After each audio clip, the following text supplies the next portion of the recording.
The views and content expressed on the following program are provided solely for informational and entertainment purposes. They do not constitute legal advice. A podcast is not a substitute for retaining a competent, licensed attorney to advise you on your specific legal situation. Break the business, play is work and work is play. Power into creators, have fun along the way. Break the business, doing what it takes.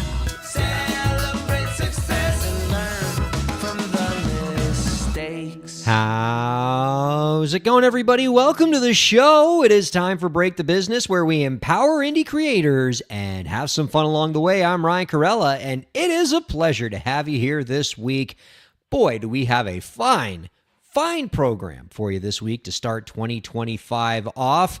First of all, our guest this week, I love the fact that we get to open this year with a favorite around here at Break the Business. I would say our most frequent guest, and every time they come on, we have a blast, we learn a lot. The guest is a great hang. Bill Bolden is going to be joining us because if you can believe it, and I know you'll be shocked to hear this if you know of Bill Bolden has another project to tell us about, promote a brand new EP. And I say that with some shock because Bill is so prolific. Bill puts out so much great material. And obviously anytime they come on, we want to talk to them all about it. Not only to talk about their new projects, but to talk about business and entrepreneurship and so many of the things where Bill is an expert. So don't go anywhere. That's going to be a great chat in the next segment. I'm already excited for it. And I'm excited to open our new year with our first co-host of the new year. Joining us this week is Zach Sloan, a friend of the show and just all around wonderful human being. How are you, Zach? Ryan, you don't have to hype me up like that. We all know that the reason I'm your first co-host of the new year is I was the one who didn't have plans. I was last on your list, and I'm just here because everybody else said no.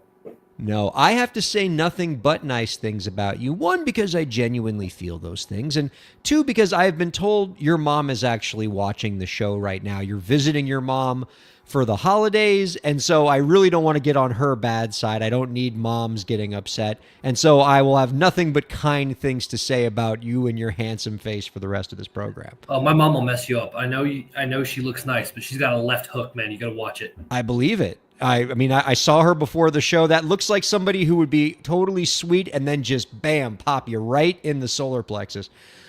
I mean, we got another thing to celebrate here, Zach. It is the beginning of the new year, and it is a time for resolutions. It is a time for celebration, but most importantly, it is a time for copyright freedom. Happy Public Domain Day, everybody. On January 1st of this year, a brand new crop of copyrighted materials got a little too long in the tooth and have now entered the public domain, meaning that they belong to everybody. And the public domain haul this year, Zach, is a pretty good crop. Certainly we always get a new Mickey Mouse cartoon every year, and this one's no exception. The skeleton dance, the one where Mickey dances with the black and white skeletons, that one's public domain. In fact, producer Lauren, if you can track down the skeleton dance, now since it belongs to all of us, if we want to play some skeleton dance clips in the background during the show, I won't stop you, and neither will the government, thankfully. Happy Public Domain Day, everybody. Also joining us in the public domain, I should just quickly mention, is the William Faulkner novel, The Sound and the Fury, which I couldn't be happier about because that novel ruined my 11th grade. I absolutely despise it, and I love the idea of whoever owns that copyright no longer being able to make any money off that book. I have nothing but contempt for The Sound of the Fury and the Compson family. Ruined AP English for me, and so I'm glad that that copyright is dead. Well, I just can't wait for them to turn that into the cheesy slasher movie like they did with Winnie the Pooh. Like that inevitably is going to happen with Mickey Mouse. And I'm ready for it. And like I believe they're doing with Popeye, which is entering the public domain as well as of January 1st. They've already, because this is the theme, right? Like every time something new enters the public domain, whether it was Mickey Mouse, whether it's Winnie the Pooh, right? Some crazy filmmaker says, okay, we need to immediately make this character into a slasher movie. I don't know why we do this. Because Why it's can't we? What's that? Because it's awesome. That's why we do. No, it's not awesome. It's terrifying. Like, why can't we just make new fun? Here's a great example, okay? You know who's also entering the public domain January 1st, or who I should say has entered the public domain? Tintin. I love Tintin. I love Tintin going on adventures. Can't we just make new Tintin adventures? We don't need Tintin going on like a slasher spree. Actually, that would be kind of rad. That'd be amazing. Okay, you know what? I might revise it just for Tintin. Like, Tintin also having the ability to like engage in like horrific murder while doing the adventures Tintin does might add a new dimension to the character. But we don't need it for Mickey Mouse. We don't need it for Popeye. No, we definitely. In fact, wasn't it like 2 months ago? I was pitching ideas for the Popeye slasher movie name, like the title. Like, I think we need all of these things, and we need. Listen, if music can go down the rabbit hole of ridiculous cover after terrible cover, at least give me some stupid slasher movies that I can enjoy. I realize that internally doesn't make sense. Just let me hold on to these dumb slasher movies, Ryan. Okay? I feel like if the founding fathers knew that this is all we were going to do with the public domain is just make like stupid slasher movies and not like have these beautiful beloved characters go on new, interesting, exciting adventures to kind of carry the art form forward, they might just have made perpetual copyrights. Are you trying to tell me that Winnie the Pooh Blood and Honey was not an interesting new adventure? A masterpiece, of course. It's what the world needed. Yes. Weren't you there when we reported that story of that 4th grade class where the teacher played Winnie the Pooh Blood and Honey by accident because he thought it was a Winnie the Pooh movie and it turned out to be the slasher movie and like traumatized all those kids? Oh, yes. And if I may be mistaken, but I believe I'm the one who brought that to you all's attention because I thought it was so awesome. And as a teacher, I, A, think it was one of the dumbest things I've ever seen, and B, can totally see how that might have actually happened for 30 seconds, not for the 30 minutes that they actually played that movie. But exactly. Well, happy public domain day, Zach. I don't know why we haven't seen the skeleton dance on my screen yet. That's kind of breaking my heart. But I know because apparently YouTube doesn't know what happens on copyright public domain day because the videos I find are getting blocked. Like they have a thing that says this has been blocked due to copyright. What? And like, the clips say like public. I'll show you a clip. Hold on. Listen, the skeleton dance is a prime example of something that should, without a doubt, become a slasher movie. Like it's already got skeletons in it. You're halfway there. I don't understand how this is even up for debate at this point, Ryan. But wait, but I think this is a more interesting story, right? The skeleton dance is in public domain now. It belongs to all of us, but apparently YouTube is still afraid. Like I don't want to get Mickey Mouse mad at me. I'm not going to I'm not going to allow people to have YouTube videos. No. Get on it, Google, all right? The skeleton dance is ours now. It belongs to the American people, and I want to watch skeletons dancing as we do this show. Ryan, you are 100% correct. However, I would like to say if you're looking for YouTube to be on the cutting edge of legal updates, good luck. I actually found a bunch of things from 2024 with the same clip where like there were videos being posted that said, apparently YouTube doesn't know this is now in the public domain from last year's Mickey releases. So apparently they have updated stuff here. Boo. And coming from Google of all places, like a company that's built its empire off of like ripping people's copyrights on like Google search results and everything else, like they're the ones that are going to suddenly be respectful of intellectual property. Come on. That's a fair point. Yeah. Well, anyway, hopefully by the end of the episode, we will find an outlet that is a little more respectful of the property rights of the American people, and then we can watch the skeleton dance together on this week's episode of Break the Business. But in the meantime, Zach, by the way, to producer Lauren, Happy New Year. But in the meantime, Zach, I do have a listener question that I want to start the show with. And I have to say, my friend, I feel so bad about this because when we get a really good listener question, I always run into this issue where I have it and I'm ready to use it. And then I wind up getting into some like really great conversation with the co-host during a particular episode. And then we don't get to the listener question. Right. And I could imagine that being really frustrating to the listener who sent in this question. And so this week we are going to open the program with it to make sure that we get the attention it deserves to it. And it's actually a pretty cool question. It's a well thought out question that's about documentaries, but it's also about music. So I figure we should dig into this one a little bit. So here is the listener question. I'm going to go ahead and put it up on the screen there. The question was, I want to make a documentary about my band and interview my band members, other musicians and our fans. What legal things do I need to think about when making a documentary? First of all, what a cool idea, right? I mean, I can already imagine like you, Zach, thinking about, putting a camera behind the scenes with Dear Marcia and the footage that you'd collect, and maybe you'd be able to use only like 5% of it because the rest of it probably wouldn't be safe for general consumption.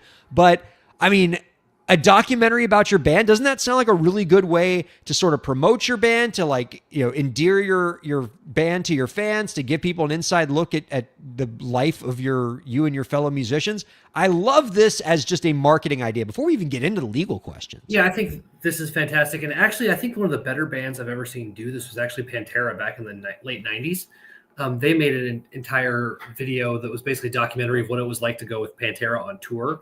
And it was terrifying and hilarious. And I don't think I really liked Pantera till I saw it. And then I thought it was really cool. And I was like, oh, these guys are awesome.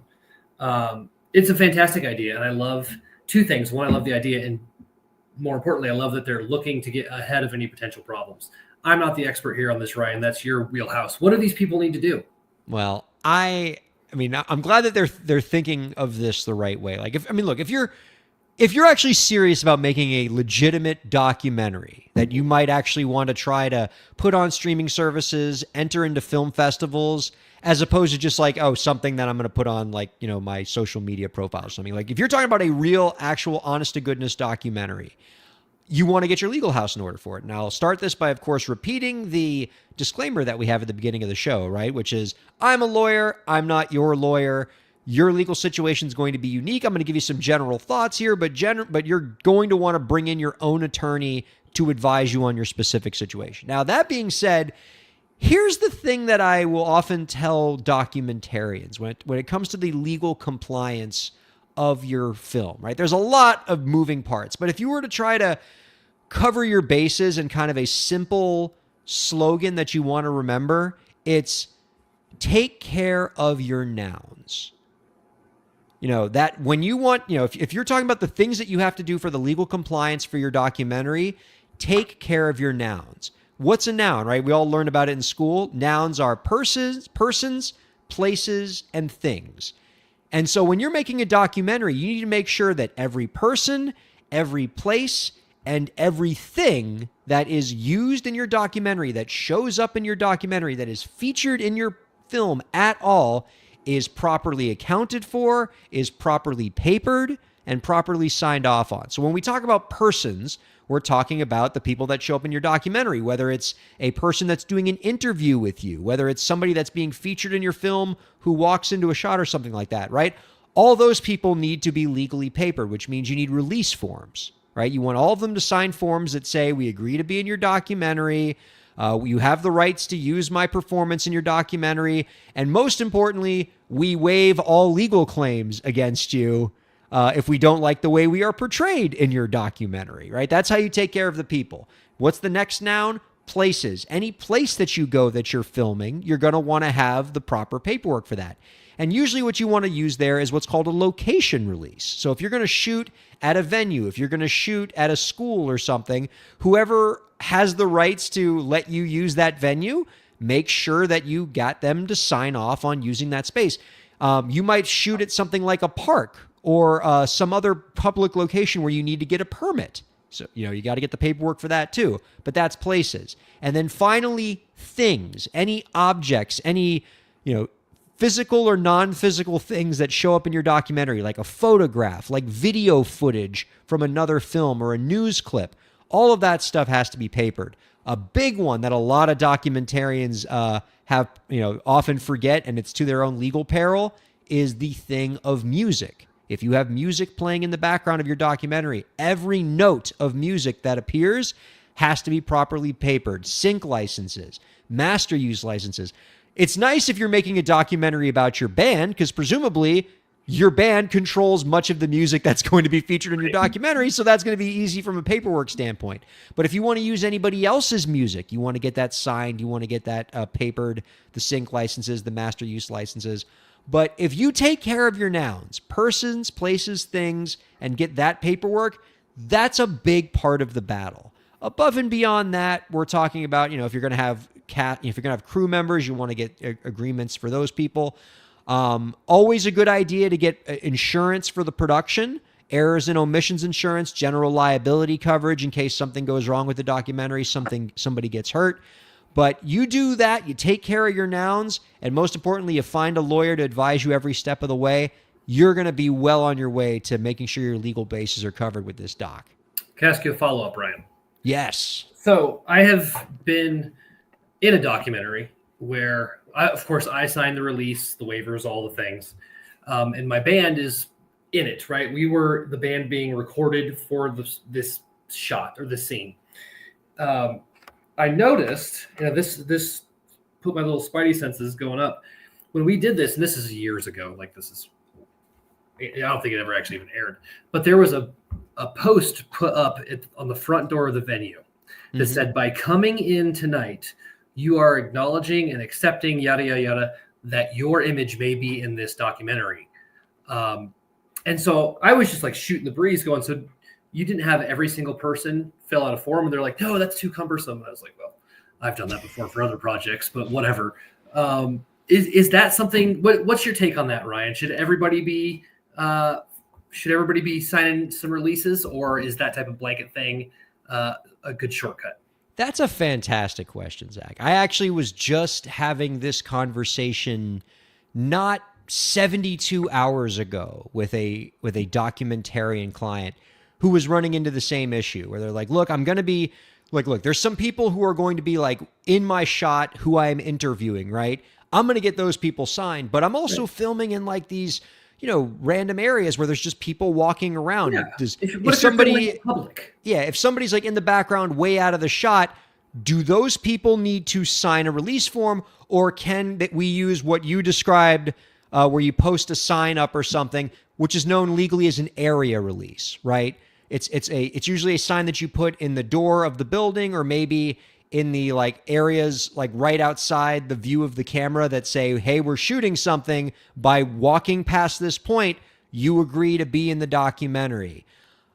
Generally, area, for all the reasons you can understand, Zach, area releases are not nearly as good as an actual honest to goodness written release, right? Because first of all, there's no written proof of it. The person who walked past could always say, hey, I didn't know what that sign said, right? I didn't see that sign when I walked in, or I didn't really read it, so I didn't actually agree to what's in there. And so it's a poor substitute for a written release, and it's not going to give you all the coverage that a written release will give you, because one of the things you want in that written release is the signing over, the waiving of liability. You're not going to be able to put a liability waiver on like a sign outside a venue, right? Right. So it's about cost-benefit analysis at that point. Certainly, anybody who's going to be prominently featured in your documentary, you get them to sign it. And you err on the side of written releases. And anybody who you absolutely can't get a written release for despite your best efforts, and they're just going to be like randomly walking through the background, then you can use the area release, but understand that you're taking something of a risk there. Maybe consider blurring out faces for people who are well out of the shot so that they're not going to be featured. Maybe find a way to obscure the background, or shoot in a way where people's faces, if they're far, far away, are not clearly visible. Because for all the reasons that your spidey senses were telling you, Zach, area releases are not the same thing as actual signed release forms from the people in your documentary. And what's the, and this is just like me legal nerding out, and I'm glad I get to talk to you about this. So let's say I happen to walk through an area and I wind up in a documentary that I didn't want to be in. What's my recourse? Like, what damages am I going to get because I walked through the back of a shot? Well, I suppose it would depend on what happened to you, right? Let's imagine sort of a silly scenario where you walk through a shot, because you're walking down the street, maybe you're looking at your phone, you walk right past the area release sign, and so you don't see it, and you end up in a shot. And let's say in that shot, like a bird poops on your head or something, and that's good luck, by the way, but continue. So I've been told by it's always the person who doesn't get that pooped on their head that says it's good luck. You would think that the the poop on your the lucky person's the person who didn't get poop on their head. But but let's say like you get your poop on your head and they use it in they use it in the film, right? And then for the rest of your life, you're known as poop on head guy. And especially in the era of like internet memes, right? Like bad luck Brian can't escape being bad luck Brian. And so you could imagine like that actually having a negative impact on your life that causes tangible monetary damage. And that, being sort of public disclosure of private true facts. And again, maybe you wouldn't win that lawsuit, but as I tell all my students, once you've gotten sued, you've already lost. Right. Especially if you're running like a little documentary that doesn't have a big budget and probably doesn't have a general liability or any kind of insurance policy, right? One lawsuit will blow through your documentary's budget. And the other danger is like, let's say like Netflix gets your documentary and they agree to distribute it. They're going to make you sign an indemnification that says that if we get sued because of your film, you've got to pay our legal bills. And obviously, like if the poop on the head person's going to sue, they're not going to sue the little piddling documentarian. They're going to sue Netflix because Netflix has got the deep pockets. Netflix is going to come to you for the indemnification. And if you don't have insurance, you're in big trouble. So the point is, the only way to win is to not get into these lawsuits in the first place. And so that means trying to cover your bases as much as possible with your release forms. Love it. Thank you, Ryan. Absolutely. Now, speaking of pretty wild stories, Zach, you actually had one that once my jaw dropped as I was reading this story you sent me, Zach. And it's such a good story that our guest this week, Bill Bolden, not like 5 minutes before the show started, said, "Hey, did you see this story in Harper's about the streaming services called Ghosts in the Machine?" And I was like, and I told Bill, I was like, "Bill, not only have we heard that story, we're actually going to talk about it this week as Zach found it." I was pretty blown away by this, and I do want to talk to you about it and have you tell us about the story, but I will confess, I actually have never really read anything in Harper's before. I don't know much about Harper's as a publication, only that, and this is such an obscure reference, okay? This is like such a deep, deep, deep cut, but it's the only thing I think of when I think of Harper's is there was a season 2 episode of South Park where Stan's mom and dad get divorced, and like Stan gets this really lame stepdad named like Roy, and is just like so mean to Stan. He always makes Stan chop firewood, and like anytime, like he always goes, "Stan, I'm here if you need anything, and I want you to know I will help you through this transition." And then Stan's like, it's like, "Oh, I don't know, this is gonna be so hard." And then he immediately goes, "I'm not your dad, okay? I'm not your dad." Like just immediately flies off the handle. But there's a scene in South Park, and this is where I'm finally getting to my point here, where towards the end, you just hear him go, you hear Roy go, "Sharon, have you seen my copy of Harper's?" And so all I can think of when I think of Harper's is it's as far as South Park is concerned, it's the official magazine of lame stepdads that are trying to steal your mom from you. But apparently they're also the publication that does some pretty hard-hitting music tech journalism about the streaming services. So Zach, can you tell us about this article, Ghosts in the Machine? Sure. And one thing I want to point out about this article is that since its publication a month or so ago, a lot of other publications are basically regurgitating the same information and then citing back to this article. But the Harper's article is the original. To the best of my knowledge, it is. It's the one where because I first found other articles and I kept going, well, they're all referencing this Liz Pelly. And so I finally went back and read the Harper's article, and it was actually by far the most useful. So here's like sort of the nuts and bolts of it. And I'll get through it quick because it's a dense article. Like I highly encourage anybody who's interested in this, go read it for yourself. It is dense. It is lengthy. I had to read it a couple of times to sort of pick up on some stuff. So Ryan, if I skip something, please hop in because there's important stuff here. First is that after receiving a bunch of tips and like suspicion that there's been some nefarious things happening at Spotify for the past 5, 6, 7 years. You don't say. Yeah, I know. And it's almost like I'm your token guest to come in and rally against Spotify.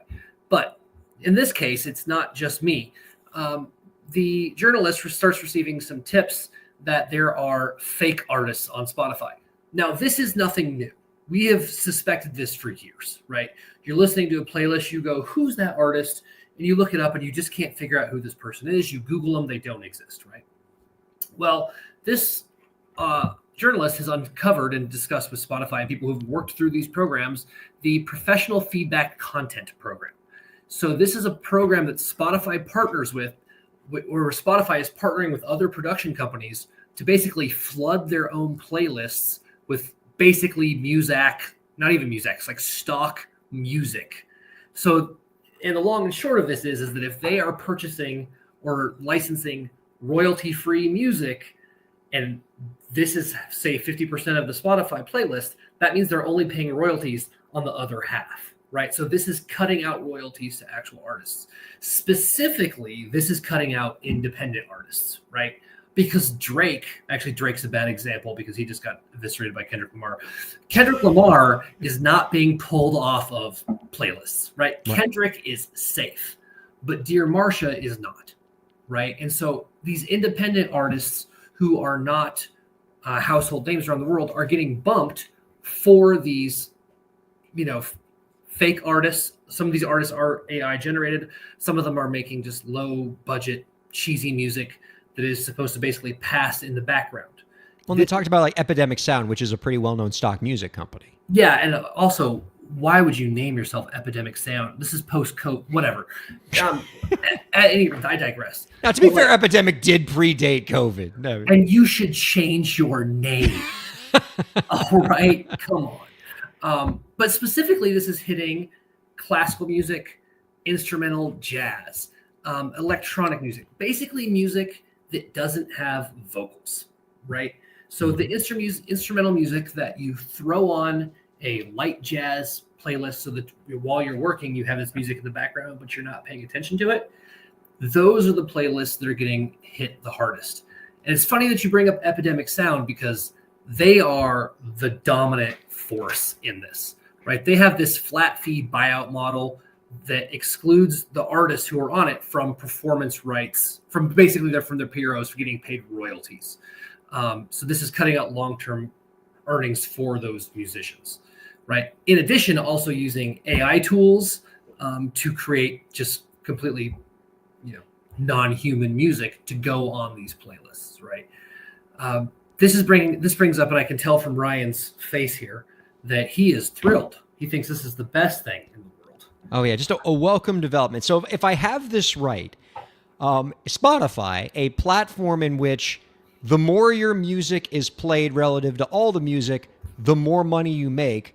The accusation from this article is that Spotify is basically directing companies to create content that they don't have to pay royalties for, and then is actively putting that content on playlists so that those music get more plays, which means all of the royalty collecting artists are making less money, which means Spotify is paying less money out to artists. And I think an important distinction here is because an easy thing to think of is going like, well, if Spotify is hurting for money, because we've heard in the past that Spotify has had financial issues, blah, blah, blah. If they're hurting for money, is this a necessary evil? And the short answer is no, that this is more a consequence of exploitation in the music industry, and it's specifically exploiting artists who are willing to do these types of deals where they, for a flat fee, relinquish all royalties to their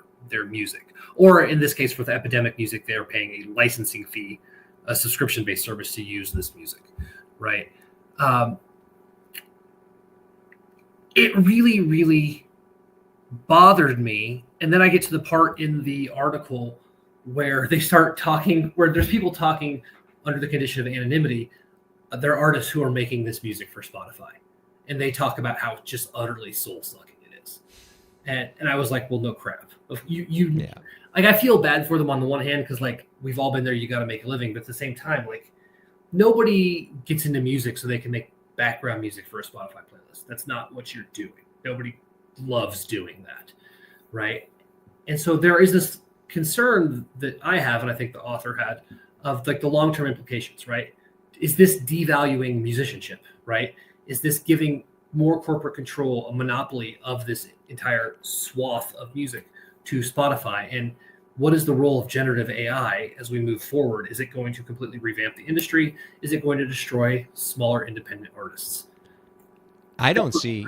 That's a lot of stuff. Go ahead, Ryan. No, I don't see how AI doesn't make this even worse, right? Because eventually you could get to the point where Spotify could just have completely AI generated music and not even have to make the bulk payment to an Epidemic Sound for their stock ambient music that they flood Spotify playlists with. Before we go to break, I want to add one more note on this, and I think we should ask Bill Bolden about some of this stuff because Yes. I think longtime music tech person.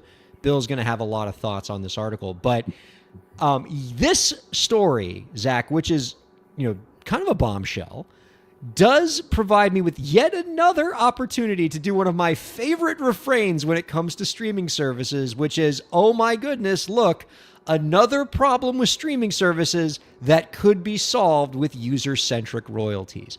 The only reason that ghost producers can take money out of artists' pockets is because the Spotify funding model is one where all of the Spotify subscription fees go into one big pot, and your payouts are based on how much your music is played relative to the whole pot. So that allows a Spotify to put in a bunch of fake AI generated stock music artists to funnel money away from all of the other artists. But if we adopted user-centric royalties, which is a much more fair model, then every single subscriber is its own pot.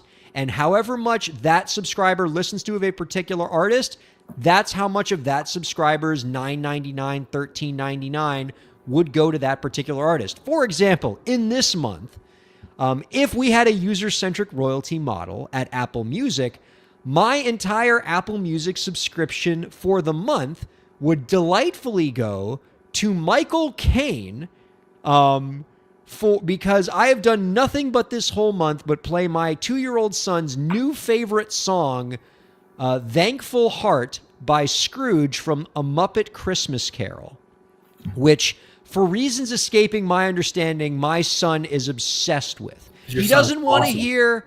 He doesn't want to hear Baby Shark. He doesn't want to hear Kids Bop or anything like that. He wants Michael Caine as Scrooge singing Thankful Heart in A Muppet Christmas Carol. I don't knock it, right? Because as you know, Zach, that's a wonderful movie. That's a great song. Michael Caine, not really known as a recording artist, but he makes his way through that song pretty well and does a nice job singing it. But the point is, if we had a user-centric royalty system, all of that money would go to that particular song. And if we had user-centric royalties, Spotify wouldn't be able to flood stock music into the system and pay artists out less. So that's my solution to this as far as I'm concerned, and I'd love to see a world where that finally happens. And I would note that one of the things I've always wondered when I make my user-centric royalty proposal is, why don't the streaming services do it? And I've never heard a satisfying explanation. I've heard, it's too hard to implement. I don't buy that. Spotify is a very sophisticated technology company. They should be able to figure it out. I've also heard that, we've crunched the numbers and it won't actually make a difference for most artists. Lies. Yeah, I can't imagine that being true either. I mean, because there are just months where I've done nothing but listen to one or two artists. In a user-centric royalty system, those artists would make more money than they're making now by 1,000 more, 1,000 times more than they're making under the current system. But this story, if true, is the first actually plausible explanation for why a streaming company like Spotify won't do user-centric royalties. And it's because if they do user-centric royalties, it wouldn't allow them to get out of paying artists like they're able to do with this system. Well, one of the, and I'm on the same page with you here. When I got my Spotify Wrapped this year, I looked up and I saw that I was in the top 1% of Coheed and Cambria fans. And there is a Verified website. air. I know, I'm a nerd, but there is, I think it's called SpotifyUnwrapped.com or something, where you can plug in the number of minutes you've listened to an artist and see what their royalty that they generated were. Oh, Bill, I love Bill's text dropping in our chat some Coheed and Cambria lyrics. But what I saw is that in the entire year, Coheed made less than $2 off of me, even though I have listened for so many minutes in so many of their records. There are months where at least 50% of my subscription would have gone to Coheed. So in 1 month, they would have made more than that. So it's safe to say that if we had user-centric royalties, Coheed and Cambria would make at least like what, $20, $30, $40 off just you, as opposed easily. to the $2 they made? They would make, yes, they would easily make. And I would guess that bands, and we've talked about this on the show, an important thing for a band to have is a super fan. And those super fans do provide that type of support when they can. However, Spotify is saying, we're not going to let you do that. Oh, man. Oh, good. So I, for one, want the system where all of the money in the music industry goes to Coheed and Cambria and Michael Caine. That's what we need. Let us take a break, and we're going to be joined by Bill Bolden in the next segment. I think we'll talk to Bill about this story among their new projects, because there's a lot to go over there. Don't go anywhere. Keep checking out Break the Business. We'll be back in 2. Break the Business is presented in cooperation with Ryan A. Kairalla, PA. Ryan A. Kairalla, PA is a law firm providing transactional entertainment legal services, including contracts, business formation, commercial law, copyright, trademark, and more. Ryan A. Kairalla, PA, Miami, Florida. rkpalaw.com.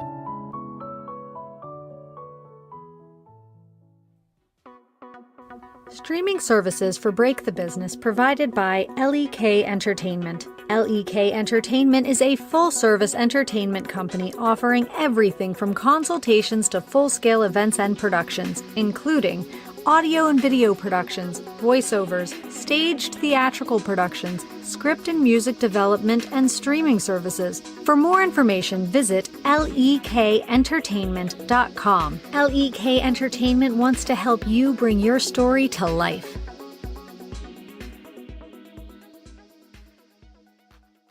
Thanks for supporting Break the Business. If you have a question or topic that you want us to discuss, email us at breakthebusiness@gmail.com. You can follow the host, that's me, on Twitter at Ryan Kair, and you can follow the show at the BTB Podcast. Be sure to subscribe to the show on Twitch, YouTube, and Facebook, and on all major podcast platforms. And now, let's get back to the show. Welcome back to Break the Business, everybody. Ryan Kairalla here with Zach Sloan, and I don't know where Zach Sloan went, but hopefully, there we go. How are you, bud? Having just a great time and really enjoying ourselves here in the new year. I am filled with so much joy and so much gratitude for all of the blessings that we've had in 2024, but I am filled with equal amounts of outrage that apparently Google does not have the courage to play the skeleton dance or let people have the videos of the skeleton dance, even though it's public domain day and the skeleton dance is public domain now. Did producer Lauren find it? Is that the skeleton dance? Let's get a little bit of skeleton. There it is. There it is. Oh. See, even if you're just listening to this on the radio and you don't get to see the skeletons dancing right now, you're at least getting to hear that sweet public domain sound. Okay, that's glorious. That's good enough. We got what we wanted there. Just some delightful skeleton dance that now belongs to you, the American people. Here on Public Domain Day. Let's go ahead and bring out our guest this week. Digital storms and lightning strikes, pixels dancing, neon lights, code and beats in perfect sync, down upright makes the world think. Break the business, tune in right. Bill Bolden's here, light the night. Electric rock rings with the story to share. Catch the vibe, feel the rare. Our guest this week is a Buffalo-based electro-pop artist and entrepreneur. Their latest project is Tartarus, an EP that tells the story of the torment of Sisyphus, Tantalus, Ixion, Danaedes through 4 EDM tracks. Find out more about our guest's work by visiting downupright.bluesky.social. We are happy to welcome back our friend Bill Down Upright Bolden on To Break the Business. Hi, Bill. As soon as this podcast is over, I have to go be the first person to sample the skeleton dance. Nothing would make me happier. It's what we need. The skeleton dance is like load bearing in my family's oral history. It's our most used GIF. We use it for everything. We're very serious about the fact that skeletons like to play their ribs like a marimba. It's a big deal. It is. And now I'm sure you're feeling so much comfort and relief in knowing that you can share those memes without fear of reprisal now that the skeleton dance is in the public domain. You don't have to be scofflaws anymore. I often fear reprisal for memes, so this is a welcome relief. But yes, it's good to be here, and I have so much.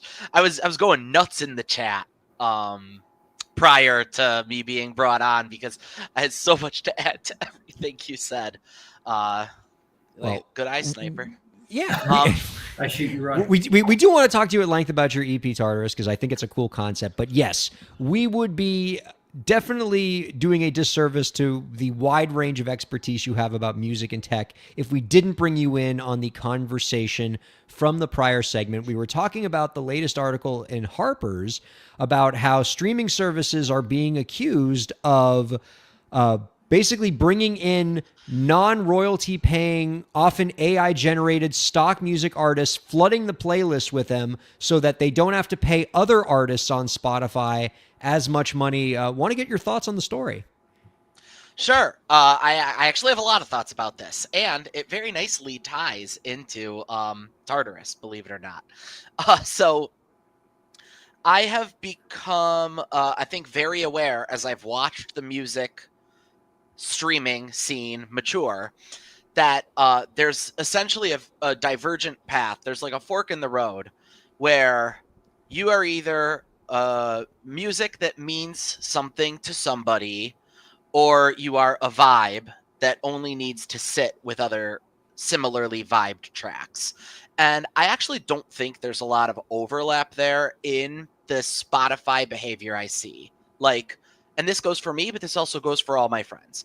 When you load it up, it's either like, I would like to go listen to Jelly Roll because Jelly Roll is the singer I like, right? And in that case, I'm going to listen to Jelly Roll. Jelly Roll's getting paid.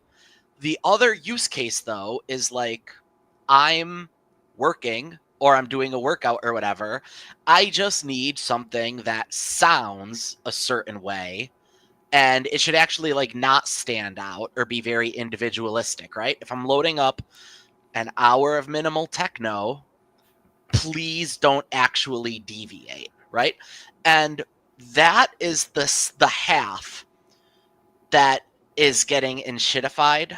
Oh, sorry, can I say that on the air? It's the technical term for this, right? That I know that. No, that's a real word. It was That's real. Cory Doctorow came up Cory with that, right? Doctorow. Yeah. And so I think it's okay. I think you have to throw that half to the wolves. Whereas there is still value left in the former half. And honestly, Spotify is kind of a parasite on both sides where you need Kendrick Lamar to be present on the platform or else you don't have a lot of value. A platform where you can't hear Kendrick Lamar or Sleater Kinney or Jelly Roll or Skrillex on any given day when you want to is not a very good streaming platform. I'm sure Sleater Kinney really appreciates you putting them in the same sentence there. There's a lot of Sleater Kinney in our household. It's Look, I was a college radio DJ, all right? You made me smile just with the reference there, but no, we're all getting along tonight with our tastes. But yeah, so what I'm thinking is they have to make that stuff available so they don't lose subs. But in terms of all the activity they can curate or affect, they want to pay out as little as possible elsewhere, right? Which means that like I know over in like lo-fi land, like easy listening jazz music, there will be a couple anchor tracks by names you actually know. Mm-hmm. And honestly, the remaining 90% of it can be either low effort or I just threw some loops together or AI generated even nothingness because nobody actually cares. You're doing your job if you give somebody 3 hours of uninterruptible coding music that never makes them think. That's what they wanted, right? The only thing that's sad is that everybody on that list gets paid out like an artist who 3 honest LPs, a decade of creative expression got listened through, right? And so it's unsustainable going forward, but I've learned not to take it so personally because it's just not the same thing. I'll be happy when some people are like, "Ooh, I want to listen to Down Upright." If Down Upright is excused from the algorithmic stuff, I mean, that's my fault for being indie or whatever, right? I don't know. I mean, the urge, or I would say the impulse to not take that personally must be particularly hard for somebody like you, because for as long as I've known you, you are somebody who puts a lot of your soul into not just the production of the things that you create, but just even the ideas and concepts by what you create. You're never just gonna say like, oh, let me just I'm gonna make an EDM album, right? There's always a concept behind it. There's always a story. There's always a philosophy in each of your works. And so with all the love that you're putting into your art, like it's gotta frustrate you when you're basically just kind of thrown into the soup that is the Spotify algorithm alongside like, AI generated stock music, and you're all paid the same and you're all treated the same. Well, and that's where I'm saying though that this is what helps me not take it seriously is I'm not participating in the soup. The other side is the soup. I get to look at my I'm not Spotify the for soup. artists, and last month, I think I had 1,100 unique listeners for about 3,500 streams, but you could see the breakdown of the source. And it was like, of the 3,500 streams, 3,400 were intentional. They were what they call direct. Somebody looked for Down Upright and listened to it and meant to, right? Very few of them were from editorial playlists or algorithms. And I guess I'm fine with that. Honestly, that means that of the people who did listen, every one of those streams came from somebody who must have interacted and been like, I'm going to go listen to some Down Upright. Well, tell us That's about to me. Tell us about the Tartarus EP concept, because you're going to do a much better job than I did explaining it in the intro, where I'm pretty sure I mispronounced at least 2 of the 4 names of the Greek mythological Oh, you were features. great. You were great. Well, I mean- so here's Tartarus was an attempt. If you do what you've always done, you'll get what you've always got. And this actually ties in so well to the topic because I wanted to try something different. This year, this past year, my 2 big releases was in April, We're Doomed, We're Dancing, which I know we've all talked about, 60 genres in 60 minutes of original songs, each one 60 seconds long. And that I never bothered playlisting because who's going to playlist a 60-second song? Then Manic Episode, which came out of that in October, real songs, full-length songs, but madly mashing up genres using the tricks I learned from We're Doomed, We're Dancing. Once again, not playlistable because I was having a lot of fun being like, well, what if I made a song that's half reggaeton, half death metal, and it all works together, right? And that was great. But you tell me who's going to playlist that, right? You got too much death metal in my reggaeton. You got too much reggaeton in my death metal. And so Tartarus was an attempt to see if I stopped doing weird shit for just a second and I painted within the lines, colored inside the lines, and just tried to be normal for once. Do I have what it takes to make editorial playlists? That was the goal of it. And so I am incapable of working without a theme. So my theme was 4 different people who are punished in Greek mythology, right? But for each of the tracks, rather than doing a whole bunch of crazy weird stuff, I tried to just make an exemplar of a genre. So the Denaides, which is my favorite of the bunch, is psytrance, very directly out of the psytrance playbook. The Denaides, of course, are the nymphs who murder their husbands and they have to spend the rest of eternity trying to pour themselves a bath of holy water that they can use to wash the sins away, but the tub has holes in the bottom so they can never fill it. That one features Earl the Girl on the vocals. Tantalus is, of course, the person who because he tried to serve his son for dinner, has to spend the rest of eternity reaching for food that recoils away. And so that's expressed through pure classic trance, like as if it was 2009 and I had Paul Oakenfold in my backyard or something. That's that track. Sisyphus, of course, everyone's favorite, needs no introduction.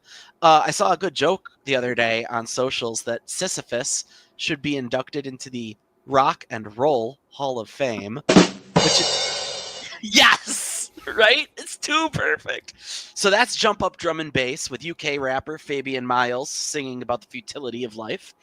And then we close it out with Ixion, who made Zeus angry by sleeping with Hera. So obviously he's strapped to a flaming wheel for all of eternity.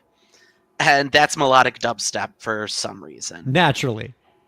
The way Although when you were it does explaining it to have me, I was one- like, that's obviously melodic dubstep. Makes sense to me. Well, it does have one of my favorite puns, which I'm positive no one ever got, which is in the introduction to the song, because I don't expect anyone to know the myth of how he went into Olympus to have sex with Hera, and that was his big mistake. But the song opens with, "You could say I got my head in the clouds." Oh, He's two. on today.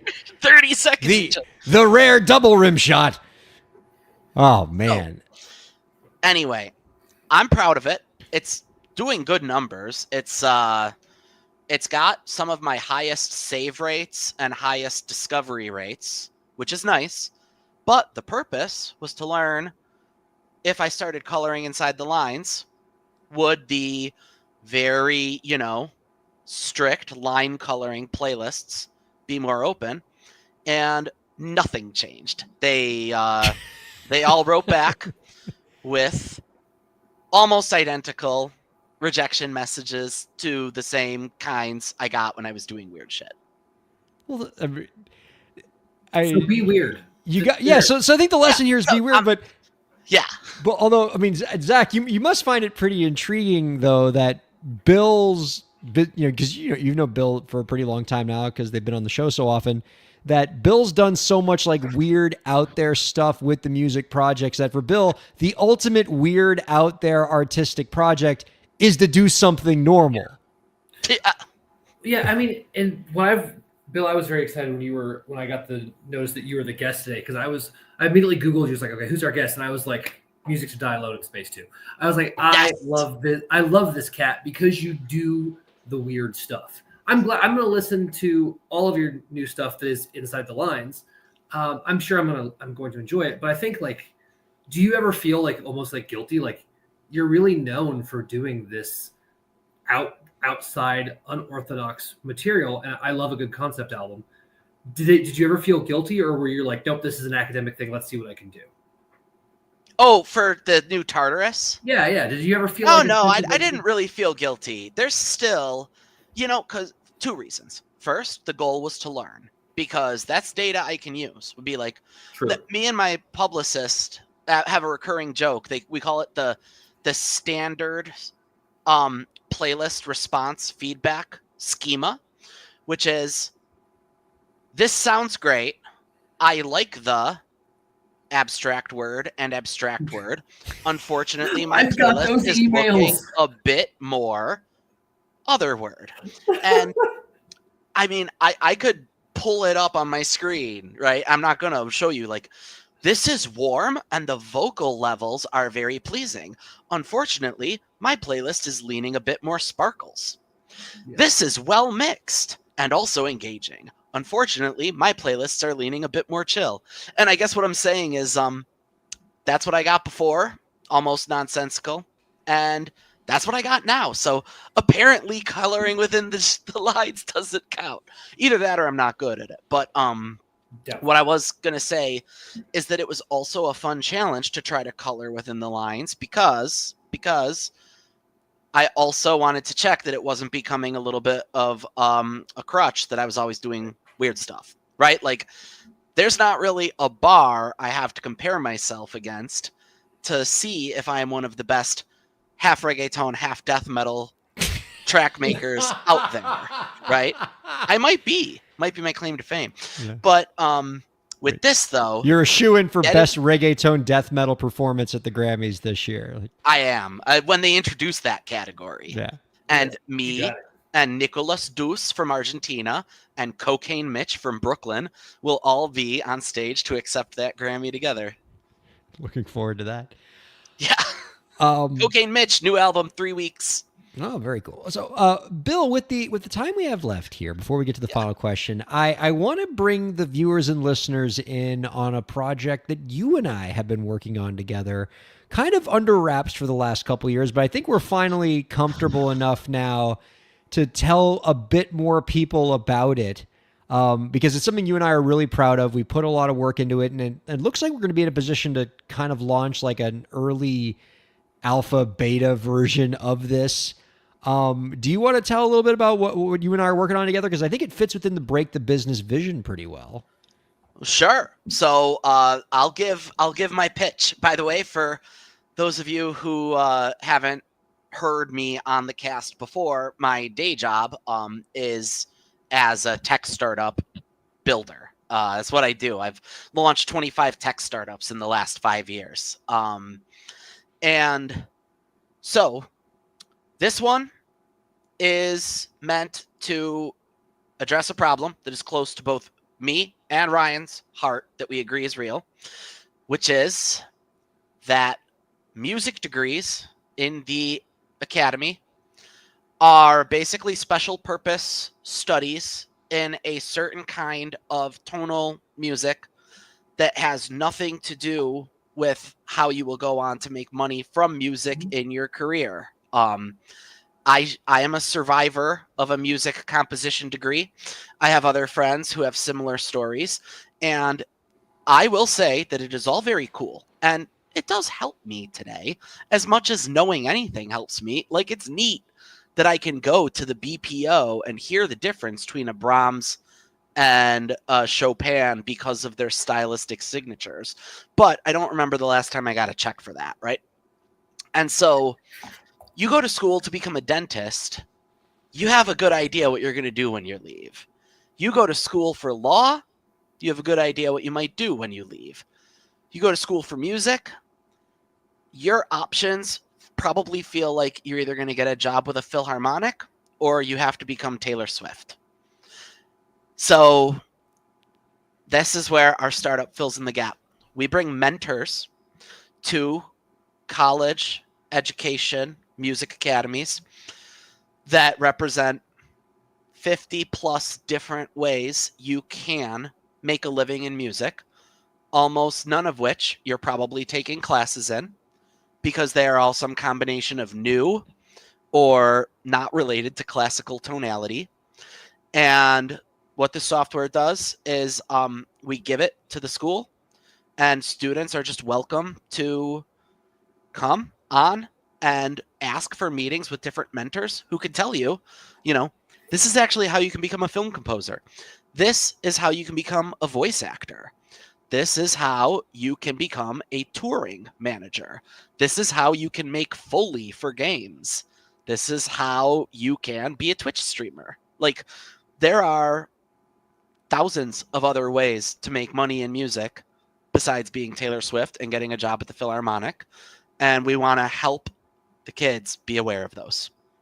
And so this platform will help music students make those connections with mentors while they're still young and are in a position to learn from these folks. Especially if you go to a music school that's not in a major music market, you're not going to get access to these mentors very easily.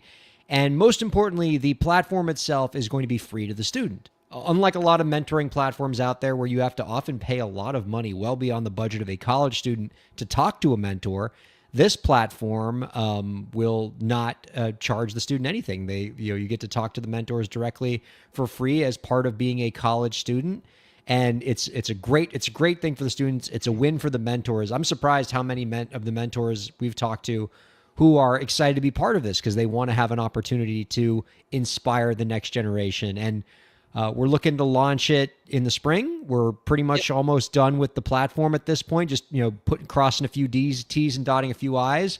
And I can't remember the last time I've been so excited about a project before. Of course, this podcast accepted. Also, Zach, who I believe is hearing about a lot of this for the first time. Yeah, this is you. wild. I love You it. don't know it yet, but you're going to be part of this. So Oh yeah, you're on the list. we've conscripted you. Absolutely, anything I can do to help. I mean, you guys know my love of education, and this is something that I wish had existed when I was in school. So, Bill, Ryan, I'm really grateful that you two are doing this. Thank you. Absolutely. And we'll have a lot more information about this in the coming weeks. So if you're interested, email breakthebusiness@gmail.com. Our guest has been Bill, Down Upright Bolden. Check out Bill's new EP, Tartarus, coming out now, right? It's already out. It came out about just 2 weeks ago. You're not supposed to release during the holidays, but this was kind of a side project of a release where I decided to break with that. Yeah. Oh, but also you release something every 2 weeks, it seems. So like, you know, I'm actually 5 tracks into my next full length. of as course well you as are. 1 track into my commissioned game soundtrack coming didn't even- in a Kickstarter. Yeah. We didn't even talk about that you're making like a soundtrack for a tabletop game. Yes, What? So can you give us like 30 seconds on that before we do the final Yo, questions? We're I so do. over time. A fan of mine from my Discord is someone who publishes tabletop board games on Kickstarter. You know, Kickstarter, big home of people who play tabletop board games.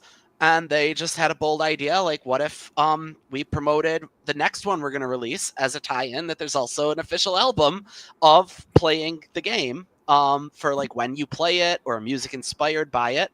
And I got commissioned to do it because the person's a fan of mine. And it's really exciting, and it's new, and most importantly, it's weird. And and therefore, I said yes immediately before we even talked price. So is the Kickstarter up now or not yet? No, I will absolutely let you know when the Kickstarter's up. It's supposed to go live in late March, and I will be making a lot of noise about it when it does. I can't say too much until it does. Very cool. All right, but looking forward to that. We'll have you come on and talk about that one. If you want to bring the tabletop people onto the show, we'll talk to them too. Okay, final question. Do you have any last tips for the indie creators out there to help them move their careers forward? Yeah, this time I do. Well, good. Give up on the playlists. Yay. I tried A/B testing it. Either I suck or it makes no difference. Go back to being yourself. That is what I learned, and that's kind of what I was hoping to learn anyway. Amen. Our thanks to Bill Down Upright Bolden, Zach Sloan, producer Lauren, The Skeleton Dance, and all of you viewers and listeners for checking out Break the Business. Have a wonderful 2025. We'll see you next week.